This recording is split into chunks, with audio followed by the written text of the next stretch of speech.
Esta puede ser una inquietud muy válida que en algún momento de nuestra vida cristiana la hemos tenido.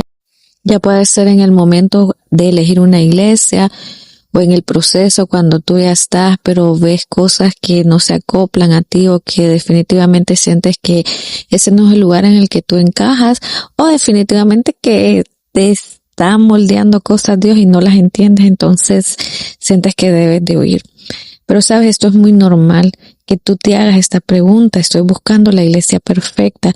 Seguramente has escuchado historias, incluso lo has sentido muy fuerte en tu corazón, en tu mente, algo que no te deja en paz. Te haces muchas preguntas, como por ejemplo, si voy a esta iglesia, creo que está muy fría. ¿Qué tal si voy a aquella? Toleran cosas que no deberían. ¿Y si voy a otra? No sé, esa es pequeña y creo que no pasa nada. Y es normal buscar un lugar donde todo encaje, a donde todo sea lo más posible que se parezca a un lugar que sea apto para ti, donde tú sientas que ahí puedes crecer. Y muchas veces vas a pretender de que ese lugar sea donde todos sean santos y donde nadie falle. Pero antes de tomar decisiones apresuradas, vamos a mirar lo que Dios nos enseña. Apocalipsis 2:3. Allá por Asia Menor, unas iglesias reales. Y sabes, ninguna era perfecta. Algunas tenían amor, pero toleraban errores. Otras tenían doctrina correcta, pero habían perdido la pasión. Algunas eran pequeñas y sin influencia. Otras eran cómodas, tibias. Piensa en personajes bíblicos. David, un hombre conforme al corazón de Dios, cometió pecados graves, pero fue usado para establecer el reino de Dios. ¿Y qué tal que si nos vamos a Pedro? Pedro, que negó a Jesús 3 veces, no fue solo una, fueron 3 veces. Fue llamado a ser piedra fundamental de la iglesia. Imagínate la magnitud del cargo y la confianza que Dios le dio después de negarlo. Y fue un contexto bien grave y bien histórico y poderoso hasta los días. Y sabes, ninguno era perfecto. Y aún así, ¿qué pasó? Dios los usó. Esto nos enseña algo profundo para que nosotros reflexionemos. La perfección no está en la iglesia. De hecho, nosotros somos la iglesia. Está en seguir a Cristo y estar dispuesto a simplemente enfocarnos y creer en Él, incluso en medio de esas imperfecciones que nosotros miremos que son imperdonables. Hoy haremos un viaje para esas 7 iglesias. Veremos qué es lo bueno, qué es lo malo, y lo importante es que aprendamos a buscar qué es una iglesia real. Vamos a empezar con la número 1, que es la de Éfeso. ¿Qué pasaba con esta? Había mucha verdad, había buena palabra, había mucha teología, había mucho estudio, había mucha profundidad, había muchos principios. Pero ¿qué pasa? Había poco amor. Esa es la iglesia donde se enseña una doctrina sana, donde están los niveles de discipulado, donde estaban los 5 ministerios. Corrigen herejías y tienen doctrina sólida. Pero ¿qué pasa? Algo súper importante que ellos dejaron de hacer: la oración era fría, no habían abrazos, no había esa pasión. El creyente sabe toda la Biblia de memoria, pero ya no siente el fuego en su corazón, y eso es muy peligroso. ¿Y qué pasa con la iglesia de Esmirna? Bueno, es fiel en el sufrimiento. Podemos ver en un ejemplo diario una iglesia pequeña, sin grandes recursos, baja en presión social o persecución.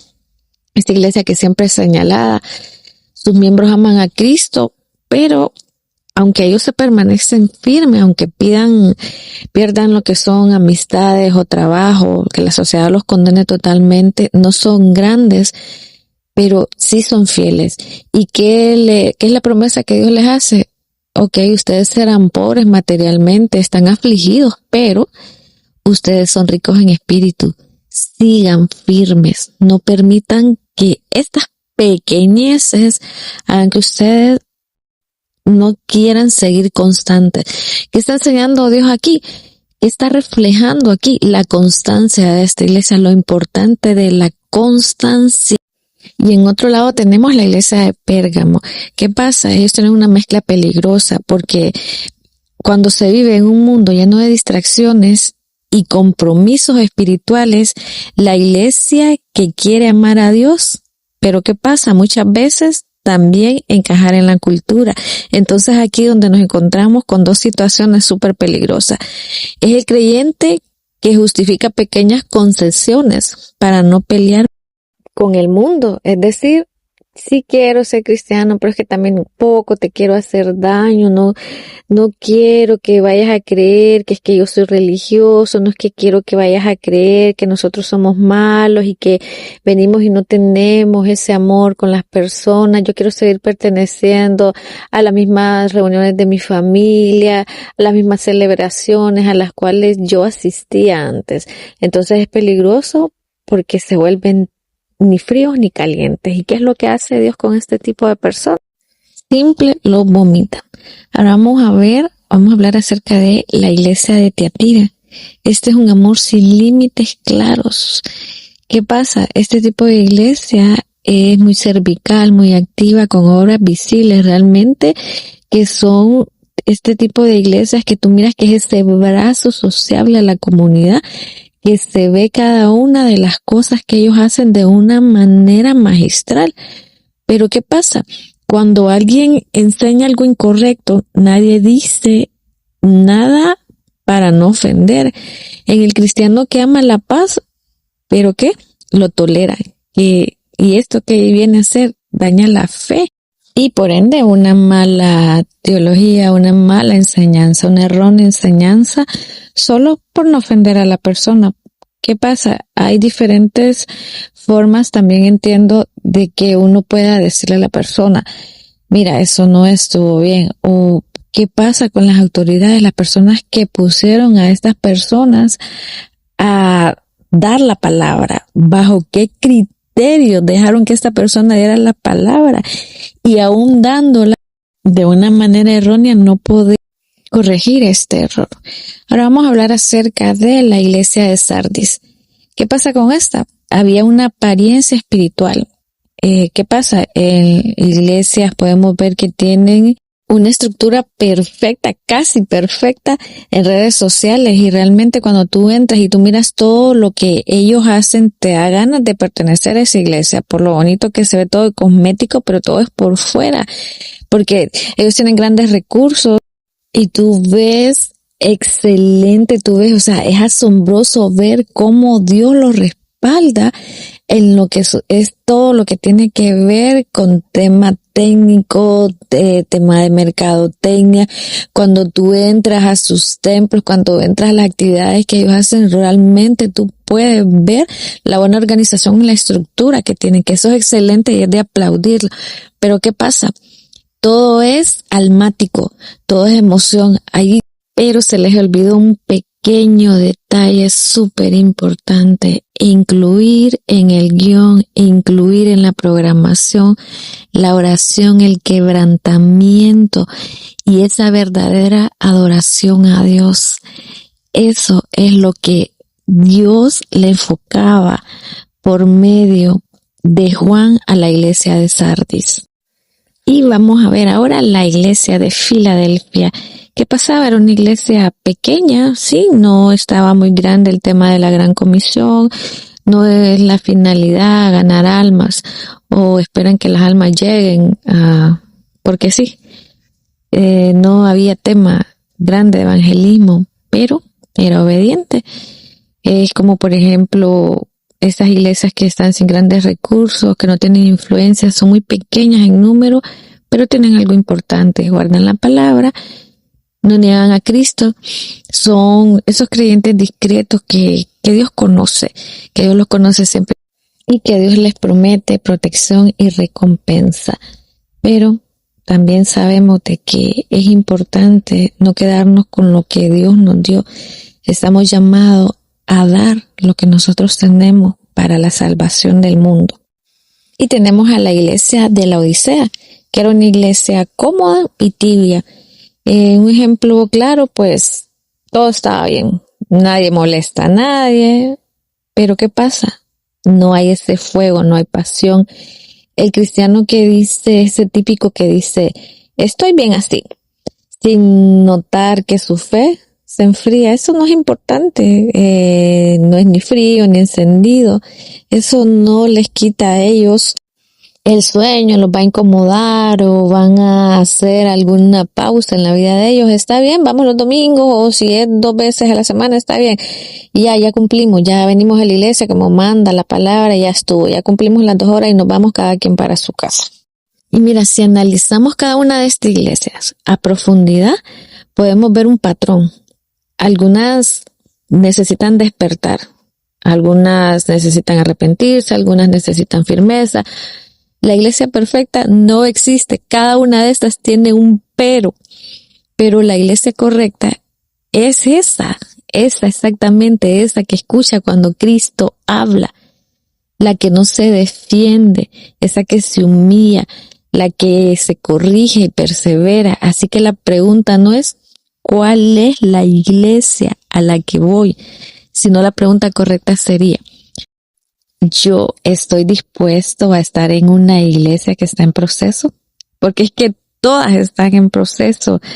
Hoy, mira, dejemos de buscar la iglesia perfecta porque tenemos que entender que si existiera, muy posible que nosotros la arruinaríamos con nuestra propia imperfección. Así que, Señor, perdónanos por criticar desde la comodidad, por exigir santidad que nosotros no practicamos, por señalar errores que también viven en nosotros. Si hay tibieza, examinémonos. Si hay orgullo, quebrantémonos. Si hay tolerancia al pecado, corrijámonos primero a nosotros y después señalamos. No queremos ser solamente espectadores espirituales, esos que venimos y solo señalamos. Es necesario que nosotros queramos ser discípulos reales. Entonces, como conclusión, ¿qué buscar en una iglesia? No busques una sin errores. Busca una en donde tú puedas hallar estas características. Que se predique la palabra con fidelidad. Que Cristo sea el centro, no el ego humano. Que haya amor real, no solo una estructura. Que haya corrección cuando sea necesaria. Que exista humildad para arrepentirse y que se fomente el crecimiento espiritual. ¿Sabes? Esta me gusta mucho y voy a profundizar un poquito en esta.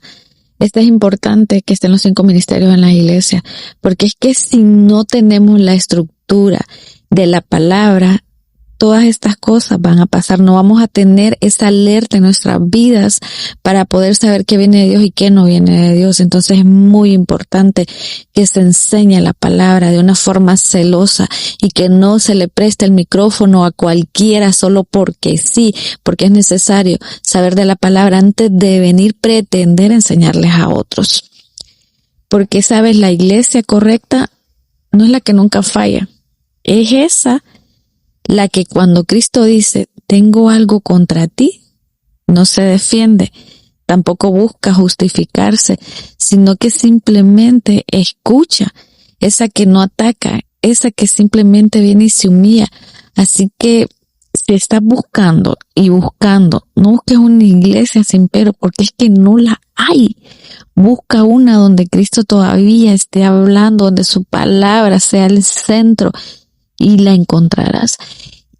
Y si tú vienes y dices, bueno, pero es que entre tantas peores voy a ir a la menos peor, es válido que digas eso. O sea, es importante que tú busques qué tipo de características tienes que tener también, pero no perfecta, porque es que perfecta no hay. Y cuando tú ya la encuentres, no vayas como consumidor cuando tú ya la encuentras. Tú ve como un discípulo, porque la iglesia perfecta no existe, pero sí existe un Dios perfecto, perfeccionando a su iglesia, y tal vez el proceso ese también te incluye a ti, porque Dios nunca se equivoca del lugar a donde te tiene, algo está puliendo en ti, y hoy dejemos de buscar esa iglesia. Vamos a orar en este momento para que quede sellado lo que acabamos de aprender y que se quede en nuestra mente, en nuestro corazón, en nuestra alma. Vamos a cerrar nuestros ojos. Estate en un lugar a donde puedas tener esa paz, donde nadie te interrumpa. y empezamos. Señor, hoy dejamos de buscar la iglesia perfecta, porque entendemos que si existiera Padre, entonces no estaríamos en esta tierra. Señor Jesús, significa que ya no fuimos al cielo. Padre, perdóname por criticar desde la comodidad, por exigir santidad que nosotros no practicamos, por señalar errores que también viven en mí. Si hay tibieza, Padre, en nuestra vida, examíname, Señor. Examínanos, Señor. Si hay orgullo, Padre, quebrántame. Si hay tolerancia al pecado, corrígenos primero a nosotros, Padre. No queremos ser espectadores espirituales, queremos ser discípulos reales. Llévanos al lugar donde tu palabra, Señor, sea verdad, donde tu espíritu tenga libertad y donde nosotros podamos servir, no solo consumir. Y si la iglesia tiene grietas, haznos obreros, no jueces, Señor. Gracias, Padre. Amén. Gracias. Esto fue Susurros y Ecos, un espacio para apagar tus ruidos y dejar que Dios hable a tu corazón. Soy Lilia Aquino y recuerda algo muy importante. Si tú tienes una palabra, si tú tienes a Dios, tú lo tienes